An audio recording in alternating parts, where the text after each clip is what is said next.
കേട്ടോ സമയത്ത് ആ ഒരു നാഴികമണി ഉണ്ടല്ലോ അമ്പലത്തിൽ, അതുവരെ കെട്ടിയിടും. കടലാടി ചമത കൊണ്ടാട്ടോ പല്ല് തേപ്പിക്കുക. അതൊക്കെ അങ്ങനെ ചെയ്യുന്നതാണ്. പിന്നെ അത് കഴിഞ്ഞിട്ട് കുളിപ്പിക്കും, പിന്നെ കണ്ണെഴുതും, പൊട്ടുതൊടും.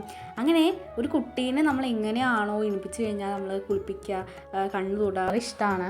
അപ്പോൾ എനിക്ക് ഇത് പറയുമ്പോൾ തന്നെ ആ ഒരു കണ്ണെഴുതി പൊട്ടുതൊട് അതൊക്കെ പറയുമ്പോൾ തന്നെ എനിക്ക് തന്നെ ഒരു രോമാഞ്ചം ഉണ്ടാവുന്നുണ്ട്. എല്ലാവർക്കും നമസ്കാരം. ഇന്ന് ഉത്സവത്തിൻ്റെ 5ാം ദിവസമാണ്. അപ്പോൾ ഇന്നത്തെ ഗുരുവായൂർ വിശേഷങ്ങളും ഗുരുവായൂരിലെ കാഴ്ചകളും അതുപോലെ തന്നെ ആറാട്ടിനെയും കുറിച്ച് ഈ വീഡിയോയിൽ പറയുന്നുണ്ട്. ഗുരുവായൂർ അമ്പലത്തിലെ ദൃശ്യങ്ങൾ കാണാൻ ആഗ്രഹിക്കുന്ന ഒരുപാട് പേരുണ്ടെന്നറിയാം. അവർക്ക് വേണ്ടിയാണ് ഈ വീഡിയോ. അപ്പോൾ ഈ കഴിഞ്ഞ ദിവസത്തെ വീഡിയോയിൽ ഒരു കമൻറ്റ് വന്നിട്ടുണ്ടായിരുന്നു, 28-ാം തീയതി ദർശന നിയന്ത്രണം ഉണ്ടോ എന്ന് ചോദിച്ചിട്ട്. അത് കണ്ടപ്പോഴാണ് അതിന് ഞാൻ റിപ്ലൈ കൊടുത്തിട്ടുണ്ട് കേട്ടോ. അത് കണ്ടപ്പോഴാണ് എനിക്ക് ഓർമ്മ വന്നത്, നമ്മൾ ഗുരുവായൂർ അമ്പലത്തിലെ ഉത്സവത്തിൻ്റെ എല്ലാ ചടങ്ങുകളെയും കുറിച്ച് വിശദീകരിച്ച് ഒരു വലിയ വീഡിയോ ചെയ്തിട്ടുണ്ടായിരുന്നു. പക്ഷേ അതിൻ്റെ വീഡിയോയുടെ ലെങ്ത്ത് കൂടുതലായതിനാൽ അതിൽ നമ്മൾ ആറാട്ടിനെ കുറിച്ച് പറഞ്ഞിട്ടുണ്ടായിരുന്നില്ല. എന്നിട്ടത് മറ്റൊരു വീഡിയോയിൽ പറയാമെന്നും ആ വീഡിയോയിൽ പറഞ്ഞിട്ടുണ്ടായിരുന്നു. അപ്പോൾ ആ കമൻറ്റ് കണ്ടപ്പോഴാണ് എനിക്ക് ഓർമ്മ വന്നത് ഞാൻ ആറാട്ടിനെ കുറിച്ച് പറഞ്ഞിട്ടില്ല എന്ന്. എന്തായാലും ഇന്നത്തെ വീഡിയോയിൽ നമ്മൾ ആറാട്ടിനെ കുറിച്ച് വിശദമായി തന്നെ പറയുന്നുണ്ട് കേട്ടോ. അപ്പോൾ ആദ്യം നമുക്ക് ഗുരുവായൂരിലെ വിശേഷങ്ങൾ ഒന്ന് പറഞ്ഞു തുടങ്ങാം അല്ലേ. അപ്പോൾ ഗുരുവായൂരിൽ ഇപ്പോൾ ധാരാളം ലൈറ്റുകളും കാര്യങ്ങളൊക്കെ വെച്ച് തുടങ്ങിയിട്ടുണ്ട് കേട്ടോ. പടിഞ്ഞാറേ നടയിലെ കിഴക്കേ നടയിലൊക്കെ നടപ്പന്തലിൽ ഒരു മുകളിലൊക്കെ എന്തോരം ലൈറ്റാണെന്നറിയോ വെക്കുന്നത്. അപ്പോൾ അതൊക്കെ ഇനി കത്തിക്കുന്നത് കാണാൻ എന്ത് രസമായിരിക്കും. അപ്പോൾ നാളെ മറ്റന്നാളൊക്കെ ആയിട്ട് അത് തീർച്ചയായിട്ടും കത്തിക്കുന്നതായിരിക്കും. അപ്പോൾ അതിനൊക്കെ വീഡിയോ ഇട്ടിട്ട് നമ്മളെ ചാനലിൽ ഇടാം കേട്ടോ. നല്ല രസമുണ്ടാവും. കാരണം ആ നടപ്പന്തൽ നിറച്ച് മുകൾ ഭാഗത്ത് മൊത്തം ലൈറ്റ് വെച്ചിരിക്കുകയാണ്. അതുപോലെ തന്നെ ആ ഗേറ്റിൻ്റെ അവിടെയൊക്കെ എന്തൊക്കെയോ കെട്ടുന്നൊക്കെ ഉണ്ട്. അതുപോലെ തന്നെ കിഴക്കേ നടയിൽ റോഡിനെ കുറച്ച് നീങ്ങിയിട്ടും അവിടെയും എന്തോ ഒരു പന്തലും അങ്ങനെ എന്തോ കിട്ടുന്നുണ്ട് കേട്ടോ. ഇതൊക്കെ നമ്മുടെ ഗുരുവായൂരപ്പൻ്റെ ഉത്സവത്തിൻ്റെ ഒരുക്കങ്ങളാണ്. അപ്പോൾ ഗുരുവായൂരിൽ ഭഗവാന്റെ ഉത്സവം ആഘോഷിക്കുകയാണ് എല്ലാവരും കൂടിയിട്ട്. അതുപോലെ തന്നെ പിന്നെ പ്രസാദൂട്ടിൻ്റെ കാര്യം പിന്നെ പറയണ്ടല്ലോ. ധാരാളം ഭക്തജനങ്ങൾ ഭഗവാന്റെ ആ ഭക്ഷണം കഴിക്കണമെന്ന ആഗ്രഹത്തോടെ അവിടെ വരുന്നുണ്ട് കേട്ടോ. അപ്പോൾ എന്തായാലും നമുക്ക് പള്ളിവേട്ട വരെ ആയിരുന്നു നമ്മൾ കഴിഞ്ഞ വീഡിയോയിൽ പറഞ്ഞിട്ടുണ്ടായിരുന്നത്. പിന്നെ പള്ളിവേട്ട കഴിഞ്ഞിട്ടുള്ള കാര്യങ്ങൾ പറയാം. അപ്പോൾ ആ വീഡിയോയിൽ ഞാൻ പറഞ്ഞിട്ടുണ്ടായിരുന്നു, അതായത് ഭഗവാൻ പള്ളിവേട്ട കഴിഞ്ഞിട്ട് ഉറങ്ങുക ഒരു കട്ടിയിൽ, ഒരു കുഞ്ഞു കട്ടിയിലാണ് ഉറങ്ങുക. അവിടെ ഒരു തലേണയും കാര്യങ്ങളൊക്കെ വെച്ചിട്ടുണ്ടായിരുന്നു. പിന്നെ കാട് പോലെ ഒരു പ്രതീതിയൊക്കെ ഉണ്ടാക്കിയിട്ടുണ്ടാവും. അങ്ങനെ ഭഗവാൻ ഉറങ്ങായി. അപ്പോൾ അടുത്ത ഒരു ചെറിയ പശുക്കുട്ടീനെ വെച്ചിട്ടുണ്ടാവും. എന്തിനാണെന്നറിയോ? ഭഗവാനെ ഉണർത്താനായിട്ട്. പിന്നെ ഈ ഒരു കാര്യത്തിൽ ഈ ഒരു സമയത്തൊരു പ്രത്യേകത ഉണ്ട് കേട്ടോ. സമയത്ത് ആ ഒരു നാഴികമണി ഉണ്ടല്ലോ അമ്പലത്തിൽ, അതുവരെ കെട്ടിയിടും. കാരണം ഒരു ശബ്ദം ഉണ്ടായിട്ട് ഭഗവാൻ ഇരിക്കാൻ പാടില്ല. ആ പശുക്കുട്ടി എപ്പോഴാണോ കരയുന്നത് അപ്പം മാത്രമേ ഭഗവാൻ ഇരിക്കാൻ പാടുള്ളൂ. അതുകൊണ്ട് അത്രയും കരുതലോട് കൂടിയിട്ടാണ് അമ്പലത്തിൽ ആ സമയത്ത് ഇരിക്കുക. അങ്ങനെ കുറേ കഴിഞ്ഞപ്പോൾ ഞാൻ പറഞ്ഞിട്ടുണ്ടായിരുന്നു പശുക്കുട്ടി എപ്പോഴാണ് കരയാമെന്ന് നമുക്കറിയില്ല അല്ലേ. അങ്ങനെ എപ്പോഴാണോ ആ പശുക്കുട്ടി കരയുന്നത് അപ്പോഴേ ഭഗവാൻ എണിക്കുള്ളൂ കേട്ടോ. അപ്പോൾ കുറച്ച് കഴിഞ്ഞാലൊക്കെ ആ പശുക്കുട്ടി കരയുമായിരിക്കും. അങ്ങനെ കരഞ്ഞു കഴിഞ്ഞാൽ ഭഗവാൻ അപ്പോൾ എണിക്കും. അപ്പോൾ തന്നെ അവിടുത്തെ ആ നമ്പൂതിരി ആ പശുക്കുട്ടീനെ അപ്പോൾ തന്നെ എടുത്തിട്ട് ഭഗവാന്റെ മുന്നിൽ കൊണ്ടുപോയി ഇങ്ങനെ കാണിക്കും. അതായത് ആ പശുക്കുട്ടീനെയാണ് ഭഗവാൻ എണിക്കുമ്പോൾ കണി കാണുക എന്ന് പറയാം. അപ്പോൾ ഇതൊക്കെ പറയുമ്പോൾ നല്ല രസമാണ്. ഇനി നടക്കുന്നതാണ് ഇനിയും കൂടുതൽ നിങ്ങൾക്ക് എല്ലാവർക്കും ഇഷ്ടപ്പെടുന്നു തോന്നുന്നു. അതുകൊണ്ടാണ് ഞാൻ വേറൊരു സെപ്പറേറ്റ് വീഡിയോ തന്നെ വേണം എന്ന് വിചാരിച്ചത് കേട്ടോ. അപ്പോൾ അത് കഴിഞ്ഞ് കഴിഞ്ഞാൽ പ്രത്യേക അഭിഷേകങ്ങളുണ്ട്.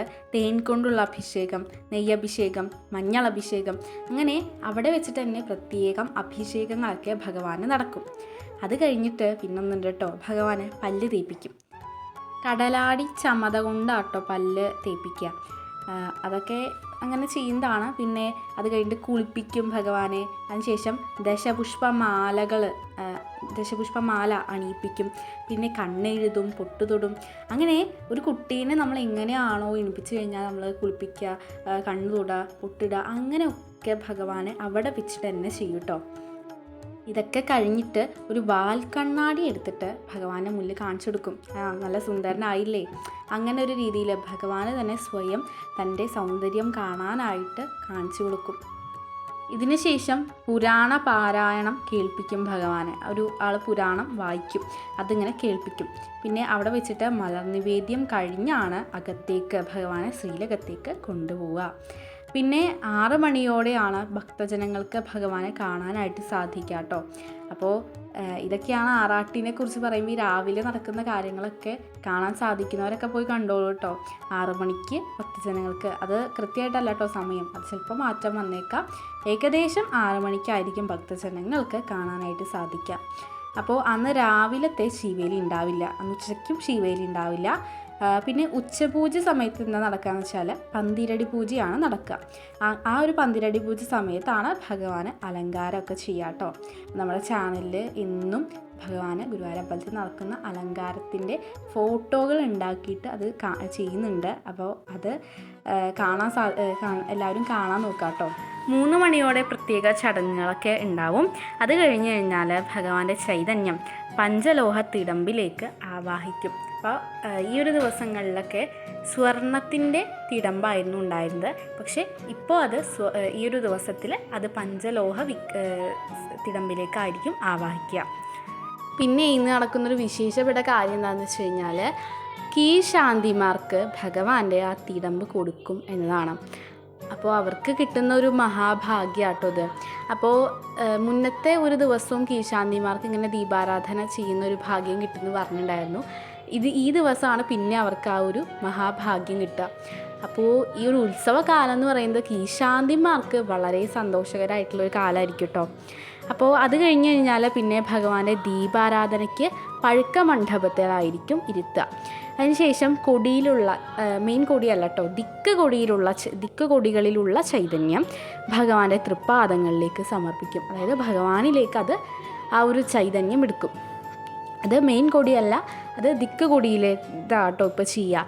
മെയിൻ കൊടിയത്തെ അവസാനമാണ് ചെയ്യുക. ദീപാരാധന കഴിഞ്ഞാൽ ഭഗവാനെ ആനപ്പുറത്ത് എഴുന്നള്ളിക്കും.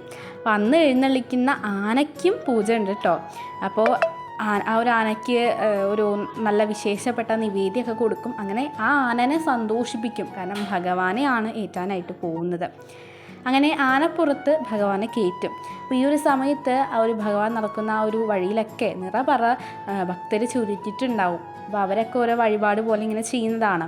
അപ്പോൾ ഈ ഒരു സമയത്ത് പഞ്ചവാദ്യം ആയിരിക്കും കൊട്ടുകണ്ടാവുക. അങ്ങനെ ഇങ്ങനെ കുട്ടി ഒരു നാരായണാലയത്തിൻ്റെ അവിടെ എത്തുമ്പോൾ പഞ്ചവാദ്യം മാറിയിട്ട് അത് മേളം തുടങ്ങും. അവിടെ മേളം കൊട്ടാനായിട്ട് തുടങ്ങും. അങ്ങനെ നടന്ന് പിന്നെ കുറച്ചങ്ങോട്ട് നടന്നു കഴിഞ്ഞാൽ നമുക്ക് അമ്പലത്തിൽ പോയവർക്കൊക്കെ അറിയാം, ഈ ഒരു കുളത്തിൻ്റെ അപ്പുറത്തായിട്ട് ഒരു അത്താണിയുണ്ട്. ആ അത്താണിയുടെ അവിടെ എത്തി കഴിഞ്ഞാൽ ഈ ഒരു ആനയും മേളവും എല്ലാം അവിടെ നിൽക്കും. ഭഗവാൻ അവിടെ നിൽക്കുക എന്നാണ് സങ്കല്പം. അതിൻ്റെ പിന്നിൽ ഒരു കഥയുണ്ട് കേട്ടോ. അപ്പോൾ ഈ കഥ അറിയാത്തവർ ചിലപ്പോൾ ഇത് കാണാൻ പോവുകയാണ്, എന്നിട്ട് പെട്ടെന്ന് എല്ലാവരും ഒന്ന് സൈലൻ്റ് ആവും. അപ്പോൾ ഈ ഒരു അറിയാത്ത ആൾക്കാരൊക്കെ ഞെട്ടിപ്പോകും, ഇതെന്താ ഭഗവാന്റെ മേളം നിന്നല്ലോ, ഭഗവാന്റെ ആന അവിടെ നിൽക്കുന്നുണ്ടല്ലോ എന്നൊക്കെ ആലോചിക്കാൻ സാധ്യതയുണ്ട്. അപ്പോൾ അതിൻ്റെ പിന്നിലൊരു കഥയുണ്ട്. അപ്പോൾ ആ കഥ ഞാനിപ്പോൾ ഈ വീഡിയോയിൽ പറയുന്നില്ല. അത് ഭഗവാന് തൻ്റെ ഭക്തനോടുള്ള ഇഷ്ടത്തെ തെളിയിക്കുന്ന ഒരു കഥയാണ്. ആ കഥ നിങ്ങൾക്ക് കേട്ട് കഴിഞ്ഞാൽ തീർച്ചയായിട്ടും അത് നല്ല ഇഷ്ടമാവും തോന്നുന്നു. എന്നാൽ നമുക്കത് അടുത്ത വീഡിയോയിൽ പറയാം കേട്ടോ. നാളത്തെ വീഡിയോയിൽ നമ്മൾ ഈ കഥയായിരിക്കും തീർച്ചയായിട്ടും പറയാം. അപ്പോൾ എന്തായാലും ഈ വീഡിയോയിൽ അത് പറയുന്നില്ല, കാരണം വീഡിയോ ലെങ്തി ആവും. അപ്പോൾ എന്തായാലും അങ്ങനൊരു ഭക്തന് വേണ്ടിയിട്ടാണ് ഭഗവാനോടെ നിൽക്കുക, അത്ര ഇപ്പം മനസ്സിലാക്കുക. എന്തായാലും അത് കഴിഞ്ഞ് കഴിഞ്ഞാൽ വീണ്ടും കുറച്ച് നേരം അവിടെ നിന്നിട്ട് ഒരു ആൾക്കാർ വന്നിട്ട് ഞങ്ങൾക്ക് വിഷമമില്ല എന്ന് പറയണം, ഒരു കുടുംബക്കാർ, എന്നാലേ ഭഗവാൻ അവിടെ നടക്കുകയുള്ളൂ. പിന്നെ വീണ്ടും അത് കഴിഞ്ഞ് ആ ഒരു ചടങ്ങ് കഴിഞ്ഞ് കഴിഞ്ഞാൽ വീണ്ടും നടക്കും. അങ്ങനെ നടന്ന് ഭഗവതി ക്ഷേത്രത്തിനടുത്തുള്ള വാതിലിലൂടെ ആറാട്ടുകടവിലേക്ക് എത്തും. അവിടെ വെച്ചിട്ട് പൂജയുണ്ട് കേട്ടോ, മഞ്ഞൾ അഭിഷേകമുണ്ട്. എന്നിട്ട് ഈ ആറാട്ട് കുളിക്കാൻ പോയവർക്കൊക്കെ ചിലപ്പോൾ അറിയാമായിരിക്കും, ഇനി അറിയാത്തവർക്കായിട്ട് പറയുകയാണ്. അതായത് അവിടെ ലൈറ്റ് ഇങ്ങനെ വെച്ചിട്ടുണ്ടാവും, അതിൽ ചുവപ്പ് ലൈറ്റ് ആയിരിക്കും അത്ര നേരം കത്തുക. ഭഗവാൻ എപ്പോഴാണോ അതിൽ മുങ്ങുക ആ സമയം തന്നെ അവിടുത്തെ ചുവപ്പ് ലൈറ്റ് മാറി പച്ച ലൈറ്റ് ആവും. ആ സമയത്ത് ഭക്തരൊക്കെ അവിടെ ഓൾറെഡി വരിയിൽ നിൽക്കുന്നുണ്ടാവും കേട്ടോ. ആ ഭക്തർക്കൊക്കെ അവിടെ കുളിക്കാനായിട്ട് സാധിക്കും. ഭഗവാന്റെ ഒപ്പം ആണ് അവിടെ മുങ്ങി കുളിക്കാനായിട്ട് സാധിക്കുക. പിന്നെ അത് കഴിഞ്ഞാൽ ഒരു ആറാട്ട് കഴിഞ്ഞ് കഴിഞ്ഞാൽ ഭഗവതിയുടെ വാതിൽ മാടത്തിൻ്റെ അവിടെ ആയിരിക്കും ഇരിക്കുക. അന്ന് അവിടെയാണ് ഉച്ചപൂജ നടക്കുക കേട്ടോ. അത് കഴിഞ്ഞാൽ അപ്പോൾ ആ ഒരു ഭാഗം നല്ല രസമുണ്ടാവില്ലേ. അതായത് തൻ്റെ സഹോദരിയുടെ ഒപ്പം ഭഗവാൻ ഇരിക്കുന്ന വർഷത്തിൽ ഒരു ദിവസമേ അങ്ങനെ ചെയ്യുള്ളൂ. ആ ഒരു ദിവസമാണ് ഒരു അസുലഭ നിമിഷം തന്നെയാണ്. അത് കഴിഞ്ഞാൽ ഭഗവാന് ആനപ്പുറത്ത് പ്രദക്ഷിണം ചെയ്യും. 11 പ്രാവശ്യം പ്രദക്ഷിണം ചെയ്യും. രാവിലത്തെ ശീവേലിയും ഉച്ച ശീവേലിയും ഒന്നും ഉണ്ടായിരുന്നില്ലല്ലോ. അതിന് പകരമായിട്ടാണ് 11 പ്രാവശ്യമാണ് പ്രദക്ഷിണം ചെയ്യുന്നത്. അപ്പോൾ ഭഗവാന് ഈ ഒരു ആനപ്പുറത്തുനിന്ന് ഇറങ്ങി കഴിഞ്ഞാൽ കൊടിയിലെ, അതായത് ഈ ഒരു ഉത്സവം തുടങ്ങിയത് കൊടിയിലേക്ക് ഭഗവാന്റെ ചൈതന്യം ആവാഹിച്ചുകൊണ്ടാണ്. അപ്പോൾ ഉത്സവം കഴിയാണ് ഈ ഒരു ചടങ്ങോട് കൂടിയിട്ട് ആ ഒരു കൊടിയിലെ ആ ഒരു ചൈതന്യം തിരിച്ച് ഭഗവാനിലേക്ക് തന്നെ അലിഞ്ഞ് ചേർക്കും.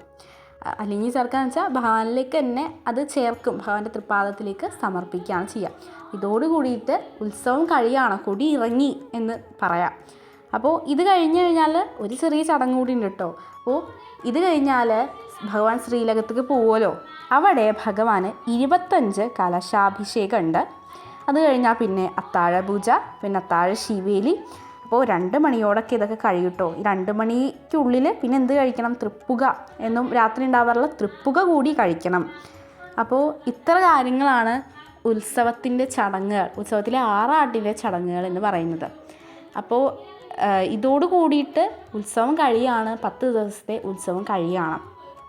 അപ്പോൾ ആറാട്ടായിട്ടില്ല. അപ്പോൾ അതിനു മുമ്പ് നിങ്ങൾ ഈ വിവരങ്ങളൊക്കെ അറിഞ്ഞു വെച്ചാൽ നിങ്ങൾക്ക് ആറാട്ടിന് പോയിട്ട് ഭഗവാന്റെ ഒപ്പം കുളിക്കാനായിട്ട്, ആ ഒരു ആറാട്ട് മുങ്ങാനായിട്ട് സാധിക്കുള്ളൂ. അപ്പോൾ ഈ ഒരു ആറാട്ടിൻ്റെ കാര്യങ്ങളും എനിക്ക് ഉത്സവത്തിൻ്റെ കാര്യങ്ങളൊക്കെ പറയാൻ വളരെ ഇഷ്ടമാണ്. അപ്പോൾ എനിക്ക് ഇത് പറയുമ്പോൾ തന്നെ ആ ഒരു കണ്ണെഴുതി പൊട്ടുതോട് അതൊക്കെ പറയുമ്പോൾ തന്നെ എനിക്ക് തന്നെ ഒരു രോമാഞ്ചം ഉണ്ടാകുന്നുണ്ട്. അപ്പോൾ അത് കേൾക്കുന്ന നിങ്ങൾക്ക് എങ്ങനെ ഇരിക്കും? അതുപോലെ തന്നെ അത് നേരിൽ കാണാൻ സാധിക്കുന്ന അങ്ങനെ ഭാഗ്യമുള്ള ആൾക്കാരുണ്ട്. അവരുടെ ഒരു സന്തോഷം ആലോചിച്ച് നോക്കൂ. നമുക്ക് കാണാൻ സാധിക്കും കേട്ടോ. ആ ഒരു സമയത്ത് നമ്മളവിടെ പോയി നിന്നാൽ നമുക്ക് കാണാൻ സാധിക്കും കേട്ടോ അതൊക്കെ, ആ ചടങ്ങുകളൊക്കെ.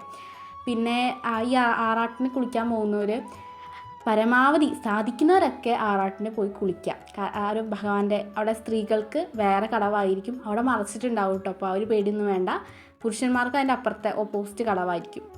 അതുപോലെ തന്നെ ഈ ഒരു അസുഖ ശമനത്തിന് ഈ ആറാട്ട് കുളിക്കുന്നത് വളരെ നല്ലതാണ്.